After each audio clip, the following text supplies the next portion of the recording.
അപ്പോൾ അങ്ങനെ കുറച്ച് ദിവസങ്ങളായിട്ട് വീഡിയോകളൊന്നും ഇടാൻ പറ്റിയിരുന്നില്ലടേ. കാര്യം എന്ന് വെച്ച് കഴിഞ്ഞാൽ കുറച്ച് പനിയും ജലദോഷവും അതുപോലെയൊക്കെ തന്നെ കുറച്ച് തിരക്കുകളൊക്കെ ഉണ്ടായിരുന്നു. അപ്പോൾ അതിൻ്റെയൊക്കെ ഇതായിട്ട് പറ്റിയിരുന്നില്ല. എന്തായാലും ഇനി അങ്ങോട്ട് പിന്നെ വീഡിയോകളൊക്കെ അങ്ങോട്ട് ഇടുന്നതായിരിക്കും, യാതൊരു ലാഗുകളൊന്നും ഇല്ലാതെ. എന്തായാലും നമ്മൾ ഇന്നത്തെ വീഡിയോ നോക്കണമെന്ന് പറഞ്ഞാൽ ബെസ്റ്റ് CPU GPU കോമ്പോകളൊക്കെയാണ്. അതായത് ബോട്ടുകൾ നെക്കുകളൊന്നും വരാതെ നമുക്ക് വെക്കാൻ പറ്റിയ പ്രോസസ്സറും അതുപോലെ തന്നെ ഗ്രാഫിക്സ് കാർഡുകളൊക്കെയാണ്. കുറഞ്ഞത് കൂടിയൊന്നുമല്ല, നല്ല പൈസയ്ക്ക് മുതലായ ഒരു സാധനമാണ് ഇന്നത്തെ വീഡിയോയിൽ നമ്മൾ നോക്കണം. അപ്പോൾ 5 ബെസ്റ്റ് കോമ്പോകളാണ് ഞാൻ ഈ വീഡിയോയിൽ പറയുന്നത്. ഒരു ബഡ്ജറ്റ് ടു ഹൈ എൻഡ്, അതായത് നമുക്ക് VFX, gaming, streaming, editing, rendering അങ്ങനെ എല്ലാം. അപ്പോൾ നമുക്ക് ആദ്യം ചെറിയ ബഡ്ജറ്റിൽ നിന്ന് തുടങ്ങാതെ ഒരു 30,000 എന്നൊക്കെ നമുക്ക് ബിൽഡ് ചെയ്യാൻ പറ്റിയ കോമ്പോ ആണെന്ന് നോക്കാം. അപ്പോൾ ഇന്റലിന്റെ i3 10th ജനറേഷൻ 10100F എന്ന് പറയുന്ന ഒരു പ്രൊസറാണ്. ഇത് 4 കോർ 8 ത്രെഡ് പ്രൊസറാണ്. ഇതിനകത്ത് ഇൻബിൽഡ് ഗ്രാഫിക്സ് ഒന്നും വരുന്നില്ല. അപ്പോൾ നമുക്ക് ഇതിനകത്ത് വെക്കാൻ പറ്റിയ ബോട്ടിലിനൊക്കെ ഇല്ലാതെ നമുക്ക് അതായത് സ്ട്രീമിങ്ങും എഡിറ്റിംഗ് ഒക്കെ ചെയ്യാൻ പറ്റിയ ഒരു ബെസ്റ്റ് ഗ്രാഫിക്സ് കാർഡ് എന്ന് പറയുന്നത് NVIDIAയുടെ Quadro T400 2GB DDR6 graphics കാർഡാണ്. അപ്പോൾ ഈ Quadro T400 രണ്ട് രീതിയിൽ വരുന്നത്, ഒന്ന്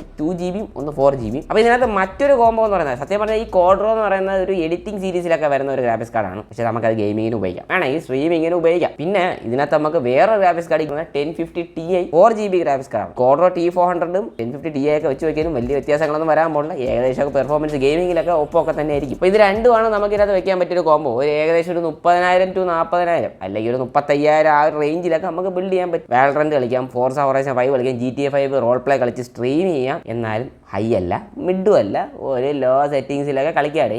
പക്ഷെ അത്യാവശ്യം സ്ട്രീമൊക്കെ ചെയ്യാൻ പറ്റും ഒരു 30,000-35,000 രൂപയ്ക്ക്. അപ്പോൾ നമ്മൾ അടുത്ത രണ്ടാമത്തെ കോമ്പോ എന്ന് പറയുന്നത് ഇന്റലിന്റെ i5 11th ജനറേഷൻ പ്രൊസറാണ്. 11400F എന്ന് പറയുന്ന ഒരു പ്രൊസറാണ്. ഇതൊരു 6 കോർ 12 ത്രെഡ് പ്രൊസറാണ്. അപ്പോൾ ഇതിന്റെ ബേസ് ഫ്രീക്വൻസികളൊക്കെ വരുന്നതെന്ന് പറഞ്ഞാൽ 3.60 GHz 4.40 GHz ഒക്കെ ടെർബോ വരുന്ന, ഇതിനകത്ത് ഇൻബിൽഡ് ഗ്രാഫിക്സ് ഒന്നും വരുന്ന പ്രൊസർ അല്ല.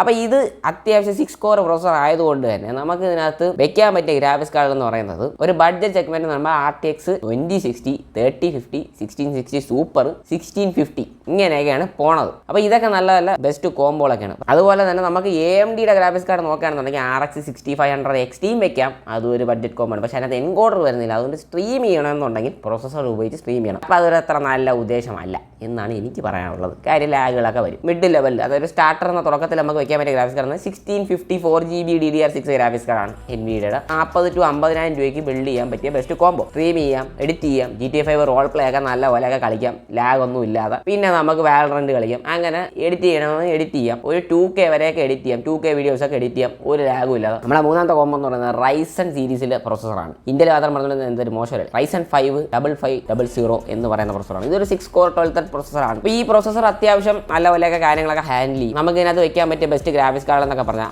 RX 6500 XT വെക്കാം, 6600 വെക്കാം. ഇത് രണ്ടും AMDയുടെ ഗ്രാഫിക്സ് കാർഡാണ്. AMDയുടെ പ്രൊസസറും ഗ്രാഫിക്സ് കാർഡും ആകുമ്പോൾ നല്ല കോമ്പോ ആണ്. ഫീച്ചേഴ്സ് ഒക്കെ കുറേയൊക്കെ കിട്ടും. പിന്നെ നമുക്ക് ഇതിനകത്ത് NVIDIAയുടെ ഗ്രാഫിക്സ് കാർഡ് നോക്കുകയാണെന്നുണ്ടെങ്കിൽ നമുക്കൊരു RTX 3050 വെക്കാം, 2060 വെക്കാം, 3060 വെക്കാം. അപ്പോൾ ബെസ്റ്റ് ബഡ്ജറ്റിൽ വെക്കാൻ പറ്റിയ ഗ്രാഫിക്സ് കാർഡ് എന്ന് പറയുന്നത് RTX 2060 അല്ലെങ്കിൽ 3050 ആണ്. അപ്പോൾ ഈ ഒരു പീസ് നമുക്ക് ഒരു 50,000 തൊട്ട് 60,000 രൂപയിൽ Ryzen സീരീസ് നോക്കുകയാണെന്നുണ്ടെങ്കിൽ ബിൽഡ് ചെയ്യാൻ പറ്റിയൊരു കോമ്പോ ആണ്. ഗെയിം ചെയ്യാം, സ്ട്രീം ചെയ്യാം, എഡിറ്റ് ചെയ്യാം, 2K ലെവലിലൊക്കെ എഡിറ്റ് ചെയ്യാം, കുഴപ്പമൊന്നുമില്ല. ഫ്യൂച്ചറിൽ വേണമെങ്കിൽ AMDയുടെ പ്രോസസർ അപ്ഗ്രേഡും ചെയ്യാം. കാര്യം AMDയുടെ മദർ ബോർഡ് മാറ്റാതെ നമുക്ക് വെക്കാന്നുള്ള കാര്യമാണ്. അപ്പോൾ അത്യാവശ്യം നല്ലൊരു കോമ്പോ ആണ് ഇത്. അപ്പോൾ നമ്മൾ അടുത്ത നാലാമത്തെ കോമ്പോ എന്താ നോക്കണേ. നാലാമത്തെ കോമ്പോ ആണ് ഏറ്റവും ബെസ്റ്റ് കോമ്പോ, എനിക്ക് ഏറ്റവും ഇഷ്ടപ്പെട്ട കോമ്പോ ആണെന്നാണ് പറയാം. i5 12th generation പ്രൊസറാണ്. കാര്യം ഇതിൻ്റെ വിലയും കുറവാണ്, പെർഫോമൻസും കൂടുതലാണ്. അതായത് നമ്മൾ Ryzen 5 5600X ആയിട്ട് വെച്ച് നോക്കുമ്പോൾ ഇതാണ് പൈസയ്ക്ക് മുതൽ. 12400F എന്ന് പറയുന്ന പ്രൊസറാണ്. ഇതൊരു 6 കോർ 12 ത്രെഡ് പ്രൊസറാണ്. അപ്പോൾ ഇതാണ് സത്യം പറഞ്ഞാൽ ഏറ്റവും ബെസ്റ്റ് ഇപ്പോഴത്തെ വിലയ്ക്ക് മേടിക്കാൻ പറ്റിയ ബെസ്റ്റ് പ്രൊസസർ. ഒരു മിഡ് റേഞ്ച് സെഗ്മെന്റിൽ നിന്ന്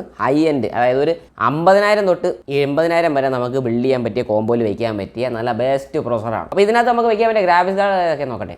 RX 6600 XT വെക്കാം, AMDയുടെ ഗ്രാഫിക്സ് കാർഡ് നല്ല ഗ്രാഫിക്സ് കാർഡാണ്. പിന്നെ RTX 3050 വെക്കാം, 3070 വെക്കാം, 3050 വെക്കാം. അങ്ങനെയുള്ള എല്ലാ ഗ്രാഫിക്സ് കാർഡും നമുക്ക് വെക്കാം. RTX 3080 വെക്കേണ്ട, ബോട്ടിലിനൊക്കെ വരാനുള്ള സാധ്യതയുണ്ട്. ഇതിന് പറ്റിയ ബെസ്റ്റ് കോമ്പോ എന്ന് പറയുന്നത് RTX 3060 ആണ്. 3060 12400F ആണ്. 50,000 തൊട്ട് 80,000 വരെ ബഡ്ജറ്റിൽ ബിൽഡ് ചെയ്യാൻ പറ്റിയ നല്ല ബെസ്റ്റ് CPU GPU കോമ്പോകളാണ്. അപ്പോൾ ഇതിനകത്ത് നമുക്ക് എഡിറ്റ് ചെയ്യാം, സ്ട്രീം ചെയ്യാം, 4Kയിലൊക്കെ എഡിറ്റ് ചെയ്യണോ ചെയ്യാം, ഒരു കുഴപ്പങ്ങളുമില്ല. നല്ല പൊളപ്പനായിട്ട് കിടന്ന് ഓടും. എങ്ങും കിടന്ന് ഇഴച്ചിലും വിളിച്ചിലും വിളിയും ബഹളമൊന്നും ഇല്ലടേ, ചത്തിരിക്കത്തൊന്നുമില്ല. നല്ല പോലെയൊക്കെ 4K ഒക്കെ ലെവലൊക്കെ ഹാൻഡിൽ ചെയ്യും. അടുത്തെന്ന് പറയുന്ന ഒരു ഹൈ എൻഡ് ലെവലിലോട്ട്, അതായത് നമ്മളൊരു 1,00,000 തൊട്ട് മുകളിലോട്ടുള്ള ഒരു ബെസ്റ്റ് കോമ്പോ ആണ് നോക്കുന്നത്. അതായത് Ryzen 7 വെച്ച് ബിൽഡ് ചെയ്യുന്നേക്കാളും ബെസ്റ്റ് ഇത് വെച്ച് ബിൽഡ് ചെയ്താണെന്ന് ഞാൻ പറയത്തുള്ളൂ. കാര്യം Intel i5 12th generation 12600K എന്ന് പറയുന്നത് ഇപ്പോൾ ലേറ്റസ്റ്റ് പ്രൊസറാണ്. ഇത് റൈസണുമായിട്ട് കമ്പയർ ചെയ്യുമ്പോൾ i5 12th ജനറേഷനാണ് നല്ലത്. അപ്പോൾ ഇതൊരു 10 കോർ 16 ത്രെഡാണ് ഇതിനകത്ത് വരുന്നത്. അപ്പോൾ ഇതെന്ന് പറയുന്നത് ഒരു 4K ലെവലിന് പറ്റിയ ബെസ്റ്റ് പ്രോസറാണ്. ഇതിനകത്ത് വെക്കാൻ പറ്റിയ ഗ്രാഫിക്സ് കാർഡ് ഏതെന്ന് നോക്കണ്ടേ.